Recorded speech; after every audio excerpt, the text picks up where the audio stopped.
Қазақстан Республикасының қылмыстық кодексі 174 бап. Әлеуметтік, ұлттық, рулық, нәсілдік, тектік топтық немесе діни алауыздықты қоздыру. Әлеуметтік, ұлттық, рулық, нәсілдік, тектік топтық немесе діни алауыздықты қоздыруға. Азаматтардың ұлттық ар-намысы мен қадір-қасиетін, не діни сезімдерін қорлауға бағытталған қасақана әрекеттер.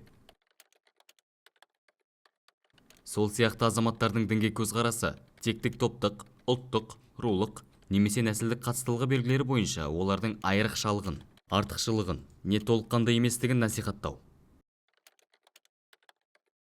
Егер бұл іс-әрекеттер жария немесе бұқаралық ақпарат құралдарын немесе телекоммуникациялар желілерін пайдалана отырып, сол сияқты әлеуметтік, ұлттық, рулық, нәсілдік, тектік топтық немесе діни алауыздықты насихаттайтын әдебиетті немесе өзге де ақпарат жеткізгіштерді дайындау немесе тарату жолымен жасалса, 2000-нан 7000-ға дейінгі айлық есептік көрсеткіш мөлшеріндегі айыппұл салуға, не 2 жылдан 7 жылға дейінгі мерзімге бас бостандығынан шектеуге, не сол мерзімге бас бостандығынан айыруға жазаланады.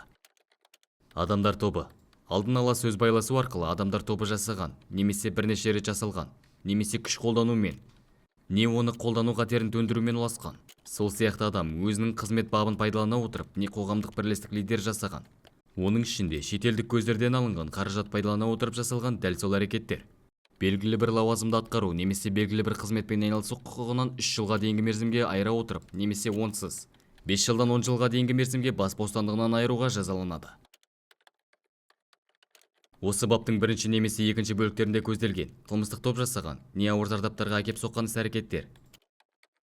Белгілі лауазымдарды атқару немесе белгілі бір қызметпен айналысу құқығынан 3 жылға дейінгі мерзімге айыра отырып, немесе онсыз 12 жылдан 20 жылға дейінгі мерзімге бас бостандығынан айыруға жазаланады.